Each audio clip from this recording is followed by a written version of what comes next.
The day I decided to divorce Oscar was my birthday. At the dining table, I pretended to joke and asked him if he loved me. Oscar forced a smile and replied, "You're in your 30s. Why be so melodramatic?" I lowered my head in silence and glanced at the screenshot on my phone. In the chat background, Oscar was passionately kissing another woman. In the chat box, Oscar was declaring his love.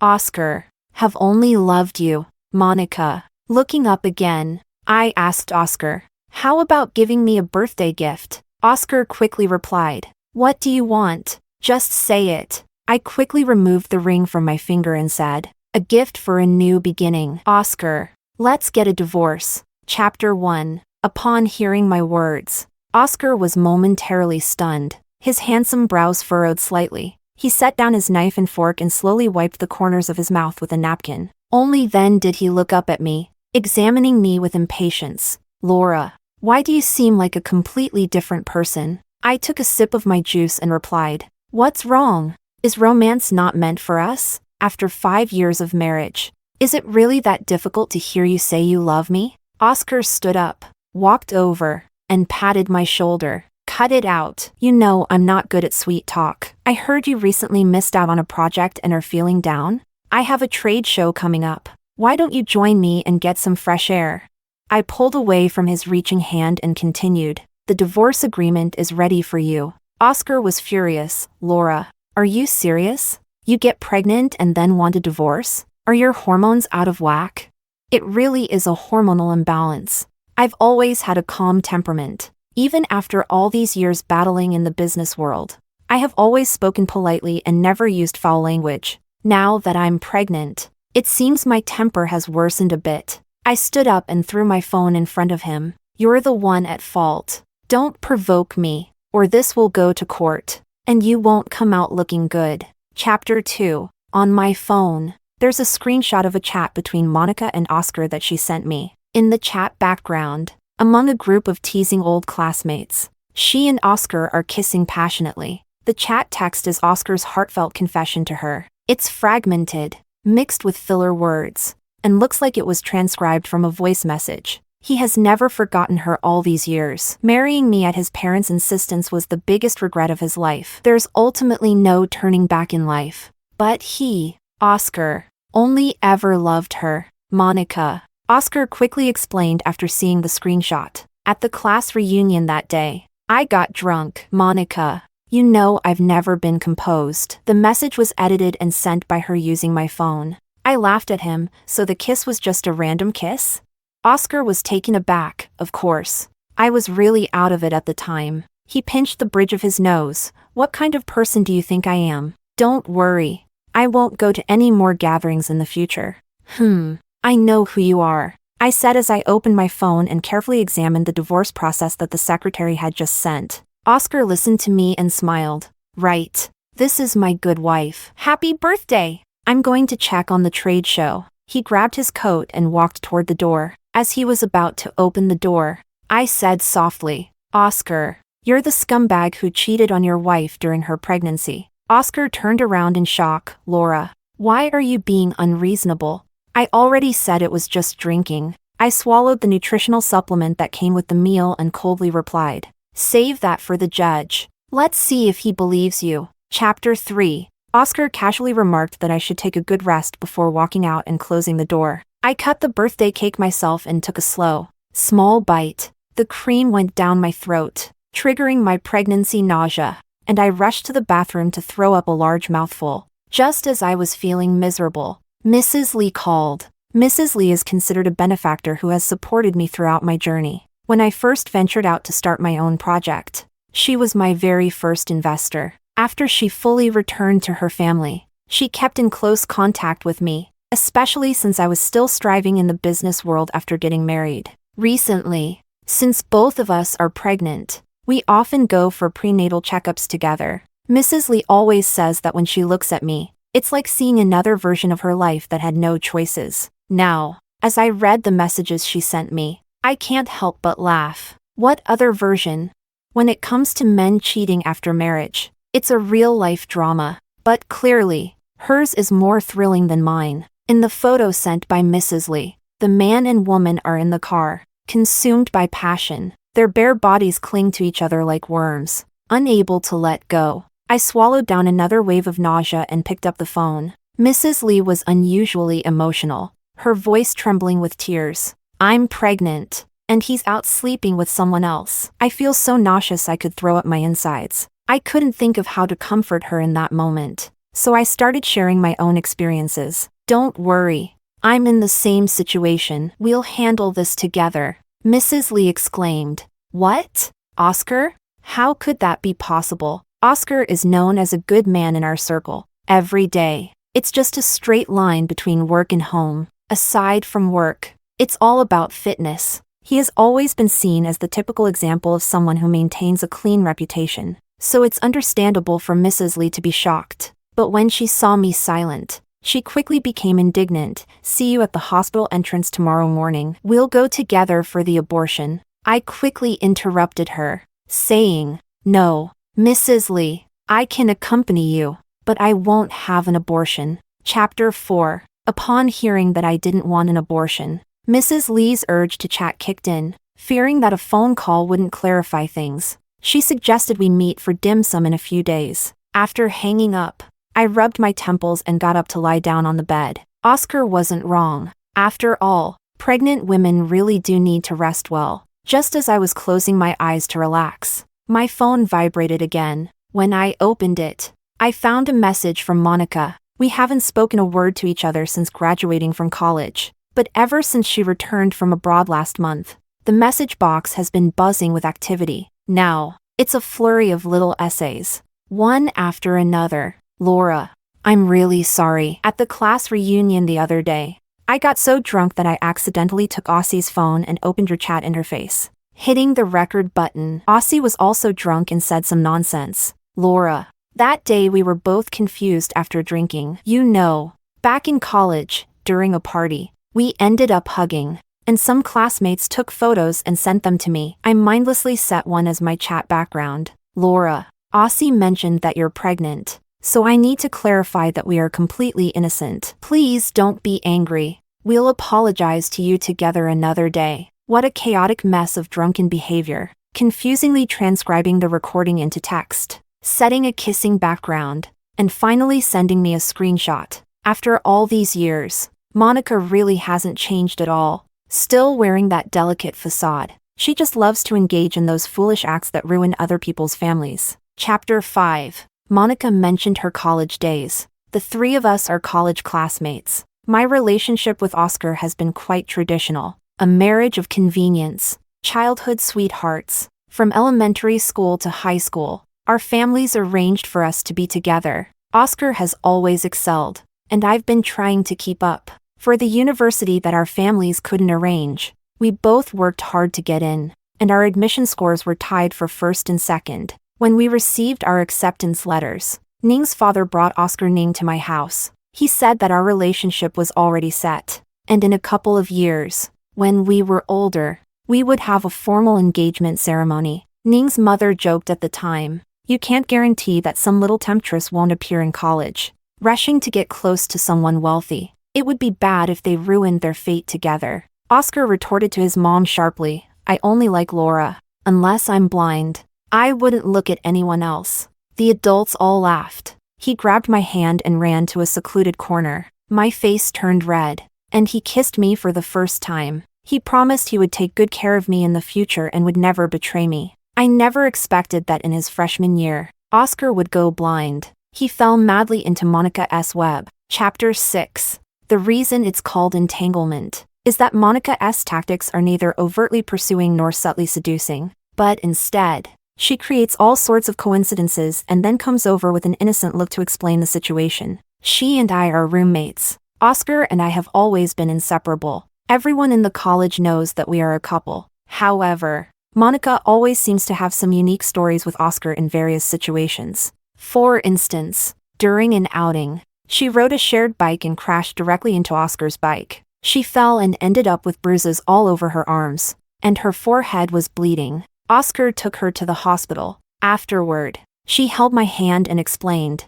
"Laura, please don't misunderstand. I just went to the hospital. There's nothing going on between him and me." For instance, Oscar and I teamed up for a student activity, and she signed up as a volunteer for the event. During the event, I accidentally spilled the milk tea that Oscar had bought for me. After soaking the event materials, I volunteered to reprint them. I dragged Oscar to the print shop. When we returned, he said to me, "Laura, it's just printing some materials. Don't overthink it." Chapter 7. At first, Oscar complained to me with a look of annoyance. He said that Monica was the most annoying girl he had ever met. However, after a few incidents like that, Oscar changed. When he brought me things, he started bringing 2 portions. "That poor roommate of yours, named Monica, is living a shabby life. Why not give her a little charity?" Eventually, he started calling her Moni, and Monica called him Aussie. It was on the day of my birthday party during freshman year. Oscar put his arm around her shoulder. In front of everyone, he said that from now on, I had Moni as a sister. Monica smiled brightly and said, "What sister? You might as well call me brother." He kept repeating that line. "Laura, don't misunderstand. It's just a form of greeting." Later on, after they had been brothers for a while, one day, Oscar suddenly told me, his feelings for me have never been romantic. After we broke up, Oscar had a passionate relationship with Monica. In the end, it concluded with Monica going abroad with her mentor. Ning's father beat him up badly. Oscar knelt at my door all night. Injured, the rain soaked him, causing his wounds to bleed. While he was unconscious in the hospital, he kept calling my name, begging for my forgiveness. My mom was holding me at the time and advised, "Laura, what man isn't confused? Don't let it get to you." My dad had a grim expression, saying I was being unreasonable and wouldn't let Oscar into the house, which caused him to get caught in the rain and end up in the hospital. Ultimately, I couldn't let go of the feelings that had been with me since childhood. Following my parents' arrangement, I got engaged to him. I never expected that Monica would show up again now. The 2 of them are about to reenact their past entanglements right in front of me. Chapter 8. Mrs. Lee chose a tea restaurant with a light flavor and elegant decor. In the half-month we hadn't seen each other, we both got caught up in new experiences. But she had dark circles under her eyes, messy hair, and her clothes were disheveled. I kept a serene expression, dressed in a soft cashmere dress, and had thoughtfully accessorized with an Australian white wool necklace. After taking a bite of the snacks, I swallowed a nutritional supplement. Mrs. Lee finally couldn't hold back her question. "Laura, did I mishear you on the phone? Oscar cheated, right?" "That can't be true." I shook my head and replied, "You didn't mishear." Mrs. Lee looked perplexed. "Then I don't understand. I can hardly wait to get an abortion." "What's wrong with you? Given the circumstances, are you really going to have a child with that filthy man?" I calmly stroked her hand and responded to her question. "Mrs. Lee, we've known each other for so long. Based on your observations, have I ever acted without preparation?" I faced Mrs. Lee's probing gaze. I took out the prenuptial agreement that Ning's family promised me. Chapter 9. The prenuptial agreement stipulates that if either party cheats, the assets of the cheating party will belong to the children. Mrs. Lee looked impressed. "You old money types are just different. People like us, the nouveau riche, could never come up with something like that." I smiled wryly. Achieving deep family ties through marriage is just about interests. After all, marrying into a wealthy family makes one very fearful of the instability that divorce brings, which is why they come up with this kind of solution. However, this agreement is actually quite cunning. It only takes effect if a child is born. Yet, once there is a child, in most cases, especially for ordinary women, they won't choose to get divorced. After enduring 10 months of pregnancy and giving birth, how could anyone bear to let their child grow up without a father? I think of my mom. When my dad was out playing around in his youth, my mom would come to me in tears, feeling wronged. "Laura, Mom is staying married for you and your brothers. I don't want you to grow up without a father." Back then, I was young and always filled with indignation. But now that I'm older, I have a different perspective. I don't want to be an ordinary woman. Mrs. Lee handed me the agreement with a grim expression. "Laura, I don't have the same security as you." I reassured her. "Think about it. While this matter shouldn't be dragged on, it also can't be resolved in an instant. Before I could finish my sentence, Mrs. Lee interrupted me. Mrs. Lee is getting emotional again. I don't want to think about a filthy man like him. I certainly don't want to have his children. I swallowed a shrimp dumpling and wiped my mouth. All right. Since you've made up your mind, let's not delay. I'll go with you. We'll get the abortion done today. Chapter 10. All the way. We agreed that she would have the abortion while I would go for a pregnancy checkup. At the department's entrance, there was a girl who had just come out of the operating room, looking somewhat pale. There was another girl squatting on the ground, hugging her knees, with her head buried deep. When they finally called our number, Mrs. Lee tightly gripped my sleeve. Her face looked terrible, and her hands were trembling slightly. I quietly asked, "What's wrong? Don't you want to go in?" Mrs. Lee bit her lip and pulled me into the side stairwell. There was no one in the stairwell. She sat down on the bench, covering her face and crying softly. I approached her and gently hugged her, whispering comforting words. "Don't hold it in. You can tell me anything." Mrs. Lee leaned on my shoulder, her voice trembling. "Laura, I hate that I feel so unwilling, that my body isn't suited for having children. I don't know how many ovulation shots I took to have this child, and I never expected it would end like this. If it were you, could you bear it? And I haven't had my own income for a long time. My husband has ruined my original company over the past few years. This child is the only leverage I have to keep him. Without him, what am I supposed to do?" She spoke a lot all at once. I sighed deeply and wiped her tears. "This is how it should be. You need to take the time to think this through instead of impulsively talking about abortion all the time. Laura, you..." Mrs. Lee looked up. "Do you think it's as simple as just saying it?" I smiled and replied, "It requires an appointment too, but people only become clear-headed when pushed to a dead end. So I encouraged you to come. Just calm down, and we can plan for the long term. Also, starting today, I don't want to call you Mrs. Lee anymore. I want to call me Zoe," she said, holding me tightly. Once we calmed our emotions, we went for a pregnancy checkup. To our surprise, just after stepping out of the elevator, we spotted Oscar. Oscar was assisting a woman with a bleeding leg in the surgical line. Both of them were dressed in athletic wear. The woman was wearing Oscar's jacket, but it couldn't conceal her curvy figure. "It's Monica. Isn't that your Oscar?" Zoe's previously calm emotions surged back to the surface. She charged straight up to them. She grabbed Monica and slapped her hard across the face. "Everyone, come and see the dead little third party." With that shout, people quickly gathered around. Monica covered her face, tears streaming down her cheeks. In the chaos, Oscar hadn't had a chance to say anything. A boy holding a bottle of mineral water ran over. "Who are you calling the little third party?" Chapter 11. It's really lively. "Who are you?" Zoe asked the boy. "I'm Lucas, a student of Monica's. She's an outstanding teacher.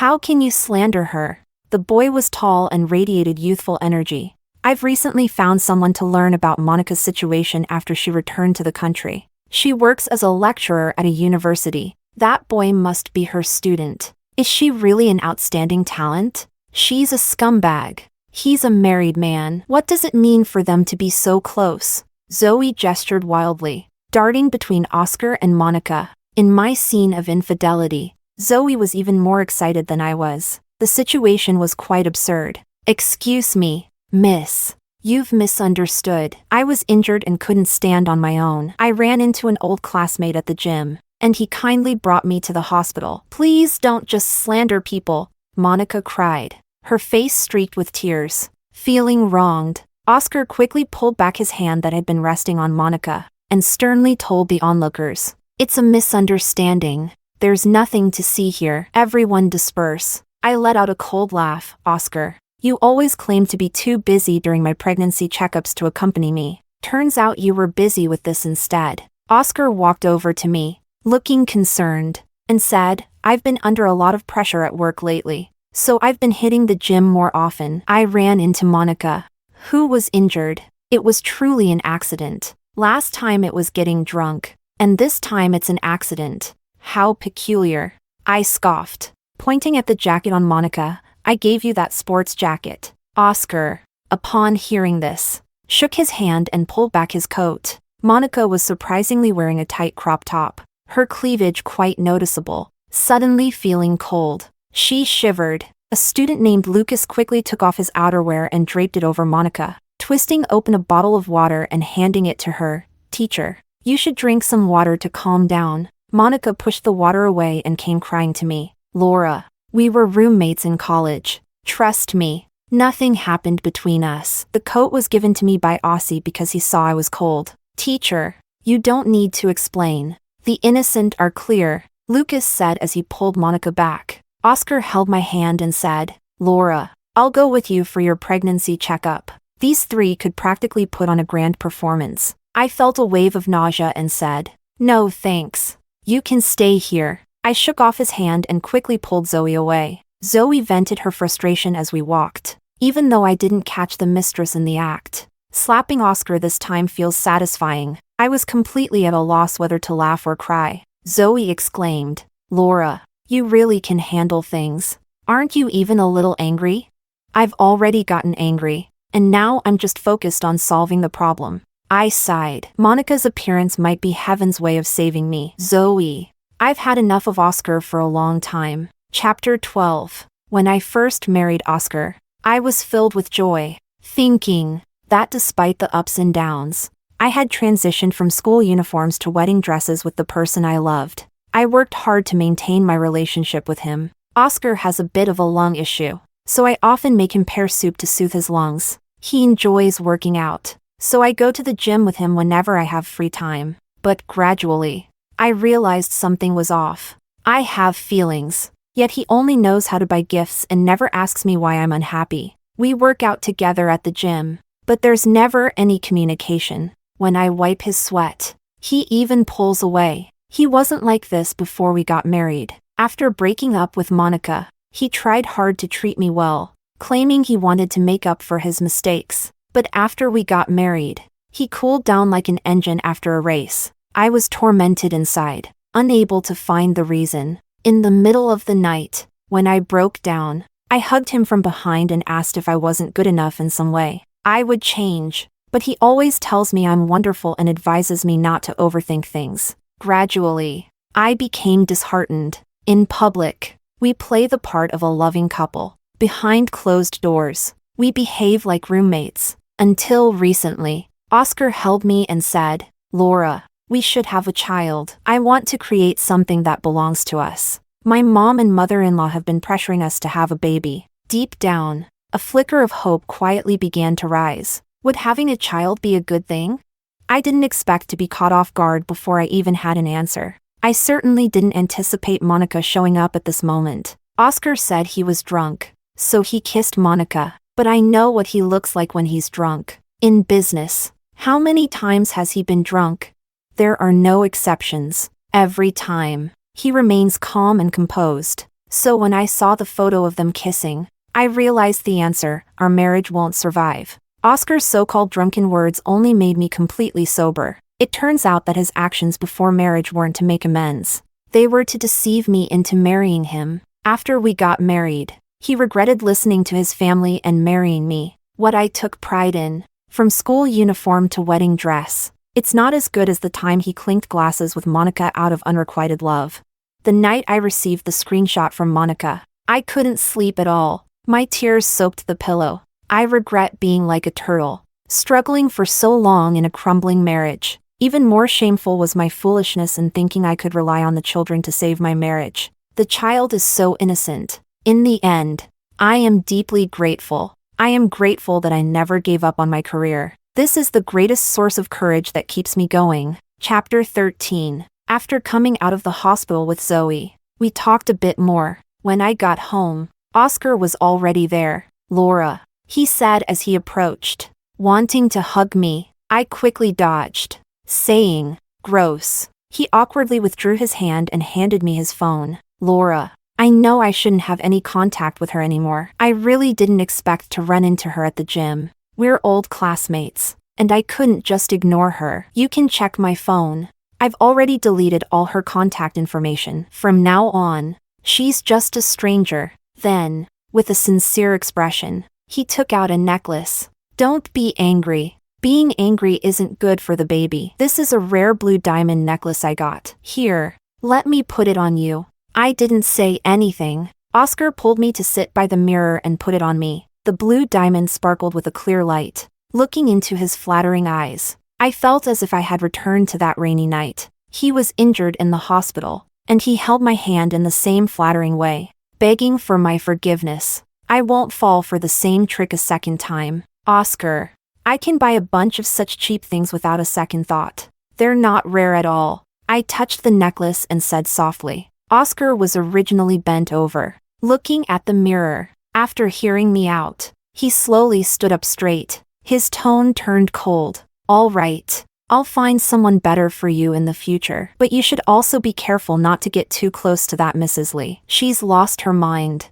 Just a few days ago, she even hired a private detective to follow her husband. You should be a good wife. You've always known how to be one. In the mirror, his long legs flashed by. Then I heard the sound of the door clicking shut. After he left, I quickly took out my phone. The surveillance footage that the secretary found had already been sent. Oscar told me not to hire a private detective like Zoe.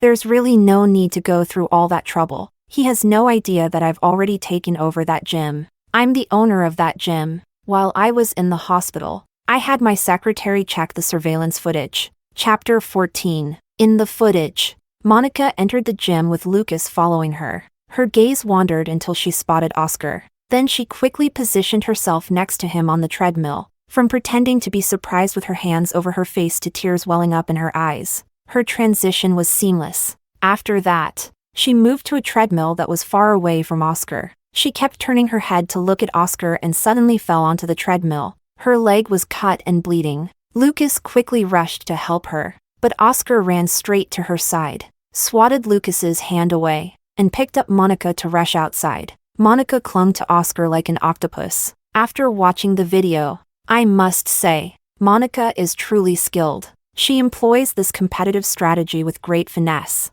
I called the secretary. Please help me find the contact information for someone. It's Monica's student, named Lucas. Chapter 15. After the unpleasant parting with Oscar that day, he began staying out all night. I made an appointment with a therapist to occasionally get some mental relief. I shared this situation with the therapist. The therapist asked me, "Have you ever heard of a term called compliance testing?" I nodded and replied, "I've heard of it." That was the only time I reacted sarcastically to a gift he gave me. He didn't like it and punished me, trying to force me to back down. The therapist smiled and said, "Miss, you are truly sharp. In fact, you come here more to vent. Your psychological resilience is quite impressive. However, it's clear that your calm maturity has been suppressed." A wave of bitterness surged within me, having grown up under pressure at home. I'm glad that I've been making adjustments over the years. Things are much better now, the counselor advised me.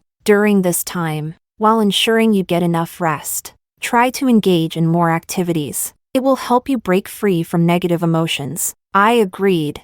I really take the counselor's advice to heart. I was so busy that I had no time to feel melancholic. During the day, I was occupied with work. In the evenings, in addition to helping Zoe choose projects, I also had to watch the gym videos that the secretary carefully sent over. It felt like following a TV series. Oscar hasn't been coming home lately. She still goes to the gym every day. And at the same time, Monica is there too. Chapter 16. Monica's legs are recovering remarkably fast. Rain or shine, she insists on working out. Every time, Monica chooses the gym equipment that is farthest from Oscar. She still brings Lucas with her. Lucas takes great care of her, from adjusting the machines to bringing water and towels. He is attentive to every detail. After years of marriage, I know Oscar too well. He appears calm and composed while working out. In fact, I was completely distracted, especially when Monica and Lucas were laughing and chatting. Oscar's movements were stiff and awkward, and every time Monica interacted with Lucas, she would glance over at Oscar. On the stage with these three people, Monica intentionally used other men to make Oscar jealous. Oscar fell for it, consumed by jealousy. Only Lucas remained blissfully unaware.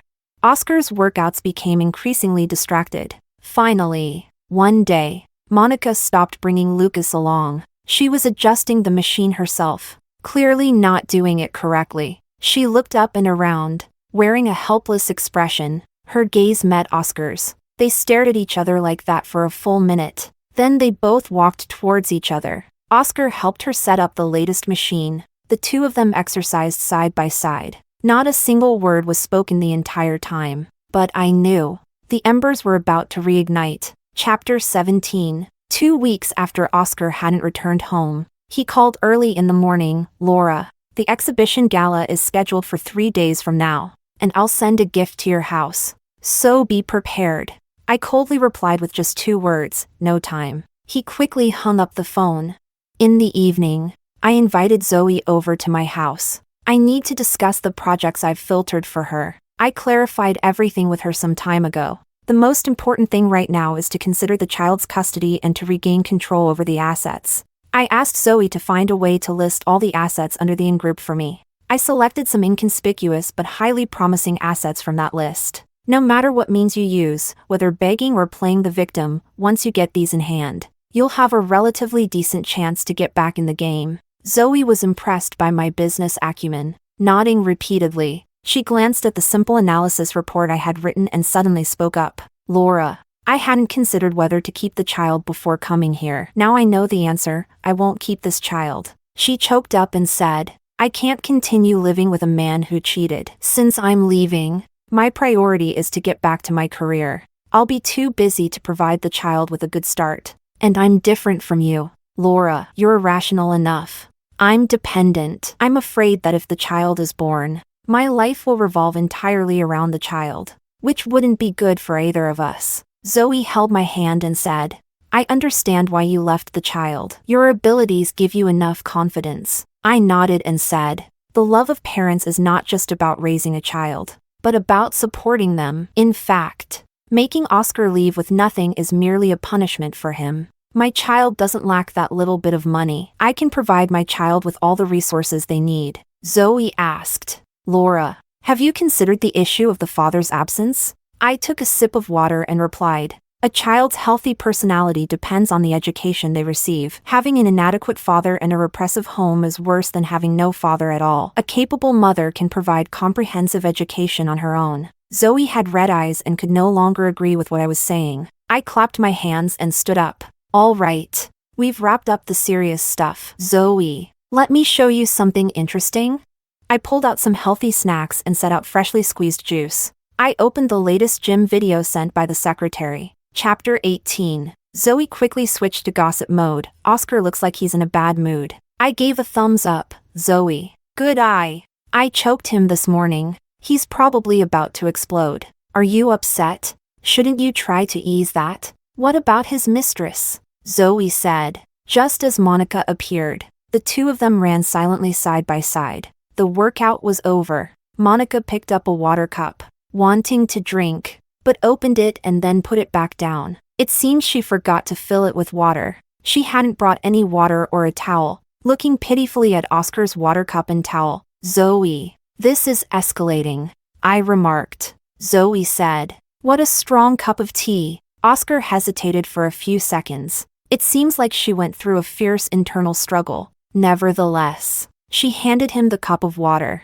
Then, she slowly walked over to his side. She picked up a towel and surprisingly began to wipe the sweat from her forehead. In that moment, Monica must have waited for quite a while. She took hold of Oscar's hand. Tears as big as beans streamed down her face. Suddenly, she wrapped her arms around Oscar's waist and kissed him. Zoe, who was eating nuts, had her mouth wide open, looking like a stunned hamster. I began clicking the mouse frantically, capturing screenshot after screenshot. Zoe suddenly threw the nuts and asked me for the gym address. Laura, what's the point of just taking screenshots? From my experience, those two are definitely going to have a story tonight. Zoe quickly called the detective she hired. Go follow those two right now. Chapter 19. At 9 o'clock in the evening, the detective sent a message. Oscar and Monica went to the hotel. Zoe grabbed her coat and pulled me out the door. Now we have solid evidence. Let's go,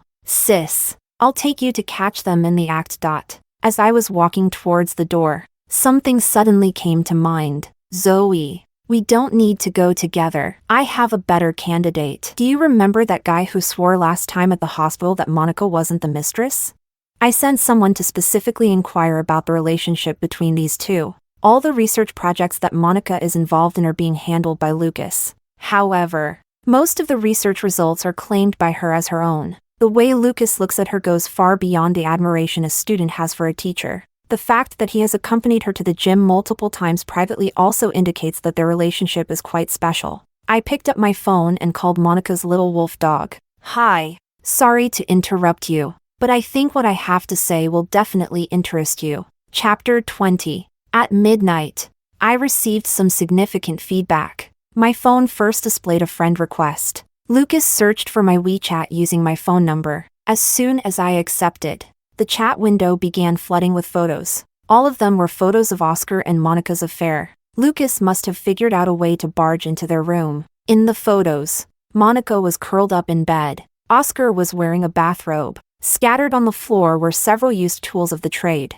The scene is provocative, making one blush. Lucas called and left a voice message. I'm sorry. I was the one who offended you at the hospital. I just found out today that I was completely deceived by her. She exploited my love for her to take advantage of my labor while professing her love to me, all the while entangled with your husband. He took a deep breath and said, Don't worry. I will definitely expose this woman's true colors. I didn't say much and just gave him a way to contact me. It's Monica's previous mentor's wife's email address. I found out through someone else that Monica doesn't have much academic ability. During her years abroad, she has relied on her advisor to publish several articles. In academic circles abroad, they have long referred to her as Academic Medusa. She was sent back to her home country by her advisor's original partner. She's a habitual offender. Chapter 21. I called Oscar and told him to come home tonight. Oscar responded readily. It's good that you realize your mistake. I'll come home tonight. He thought I was backing down. When he got home, Oscar looked exhausted. He was probably stressed out over Lucas bursting into the room. I added fuel to the fire at just the right moment. The coffee table was covered with photos. Oscar, the evidence is quite sufficient, isn't it? His face burned with anger as he hoarsely said, You don't want to leave any room for negotiation, do you? I nodded and said, We'll get a divorce tomorrow. You'll leave with nothing, and the kids will stay with me. From now on, we're done with each other. Oscar rarely got angry. Laura, do you think you're so noble? Let me tell you, the affair isn't entirely my fault. Look at yourself. Do you even resemble a woman? Since childhood, you've always managed to overshadow me at crucial moments. Back in school, you always fought with me for first place, and that was fine. But even after we got married, you still can't settle down, always immersed in the business world, seeking the spotlight. Now that we're facing a crisis in our relationship, all you see is money, cold and robotic. Do you know why I like Monica? It's because she made me experience the passion of love and understand a woman's dependence on a man. Oscar completely lost his composure. After rambling on like this, he sank heavily onto the sofa, holding his forehead. I quietly listened to him finish. In the midst of the silence, I suddenly laughed. Oscar, with red eyes, asked me, What are you laughing at? I shrugged and replied, I'm laughing because I just realized what it means to be enraged by helplessness. I scoffed at the idea of arguing with him. I've already wasted enough time on him. You can never wake someone who is pretending to be asleep. I handed him the divorce agreement. Oscar let out a cold snort at me. Divorce is the best thing. I'll marry Monica immediately. She's not a cold woman like you. You can just hold on to your money and grow old alone. Thanks for the blessing, I replied flatly. Oscar was furious. He pulled out the agreement, didn't even glance at it, and just signed it. Chapter 22. During the divorce cooling-off period, my dad kept calling me incessantly. Are you out of your mind? You're pregnant and getting a divorce? I quietly listened as he went on about the downsides of divorce. Both families' reputations could face property disputes, and the interests of both families are tied to the dissolution. But he never considered my happiness. I didn't say much. I just replied briefly. Oscar will soon be caught up in scandal. Divorce is a safeguard for the Xia family. Even if we take a step back, Dad, Whether or not to divorce is my marital freedom. I will consider your opinion, but I will no longer accept your manipulation. And tell my mom not to try to persuade me. It's pointless. Since childhood, I've received too much education from my dad. He taught me that girls shouldn't be competitive. The most important thing is to marry into a good family and to be modest, low-key, and obedient. He entrusted all the group's work to my brothers to manage. He arranged for me to marry into a good family. But now, the absurdity of the good marriage trend has been proven. And my mom, for the sake of the children, chose not to divorce and worked hard to maintain a facade of peace. In reality, she lives on thin ice, filled with grievances. I don't want to live this kind of life. My life and my child's life should be defined by us. Chapter 23. On the day we went to get the divorce certificate, Oscar brought Monica along. In front of Oscar, Monica looked extremely awkward. Laura, I told him not to handle the paperwork all in one day, but he didn't listen. Yet when Oscar went to answer the phone, she turned around and arrogantly flaunted it to me. Laura, you lost to me in college, and now you're still losing. Thank you for taking care of Aussie all these years. A man as wonderful as him truly deserves the best life partner. I stared at her blankly, like a fighting cock. After obtaining the divorce certificate, I smiled at Monica before leaving. I wish you happiness. Your wedding gift is on the way. Having said that, I turned and walked away. At the same time, I sent a message to Lucas. The divorce and marriage are both over. Find an appropriate time to share the news. Chapter 24. Zoe managed to secure the assets and, after sorting everything out, brought up the divorce with her husband. Her husband mocked her, thinking she was merely putting on a brave front. Zoe told me she had already scheduled the abortion. On the day of the miscarriage, I was there with her. Before entering the operating room, she stroked her belly and said, Laura, I feel sorry for this child, but I have no other choice. I held her hand and said, we can only ever make the best choice, right? Zoe nodded and entered the operating room. Inside and outside the room, one life is fading away while another is growing. What is being interpreted is the courage to start over. Chapter 25. Oscar's news of walking away with nothing began to circulate on social media. Clearly, he hadn't mentioned this to Monica. On the contrary, he hired online trolls to spread news about his new marriage to Monica. The title suggests that true love can overcome any hardship. However, his true love could no longer contain herself. Monica called me in a rage to confront me. Laura, do you have no shame? A day as husband and wife means 100 days of kindness. And you actually let him leave with nothing. You've really made a fool of me. I smiled and replied, this is just the beginning. People are acting, and heaven is watching. You should count your blessings. I hung up the phone. There's a trending entry online titled Academic Medusa. Someone has provided a detailed analysis of the academic achievements that Monica has acquired over the years, either through resource theft or by exploiting students. There is also a PPT that details various pieces of evidence showing her repeated destruction of other people's marriages. On that day, the school where Monica works quickly issued a statement announcing that an investigation had been initiated regarding the situation. Just a few days later, the investigation results were released. The allegations are true. They violate professional ethics, and the lecturer has been dismissed. In comparison, the previous posts about true love seem utterly ridiculous. At the same time, someone uncovered the news that I was pregnant. This confirmed that Oscar had cheated during his wife's pregnancy. As a result, the entire Ning group's stock price plummeted. Oscar was originally a director of the group, and the group issued a statement overnight to remove him from his position. Ning, the competition among the descendants is intense. Oscar, my older brother, pressured the family to completely remove Oscar from the management team. At this point, I completely blocked all contact with Monica and Oscar. Chapter 26. My belly gradually started to grow. When I was 8 months pregnant, I received a call from an unknown number. When I answered, a familiar voice came through the line. Laura, are you about to give birth? Can I come see you? I want to witness our child being born.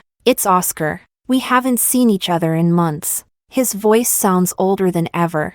I hadn't even had a chance to speak when he hurriedly continued. Laura, I divorced that crazy woman, Monica. Laura, I'm sorry for what I did. Can you I interrupted him. Mr. Ning, your relationship with your wife is none of my concern. You're stained with disgrace. Your career is in ruins. Take a good look in the mirror. My child has nothing to do with you and will take their mother's surname. Xia, take care of yourself. Don't call me again. On the other end of the line, Oscar's voice was choked with emotion. In the end, I couldn't utter a single word. Chapter 27. Time flies. The due date is almost here. Zoe was originally working tirelessly on the project, but at this point, she took a leave of absence and spent every day at the maternity center. She lay on my belly, listening to the baby's movements. Her eyes were brimming with tears. Laura, we agreed that this child is both yours and mine. I smiled and replied,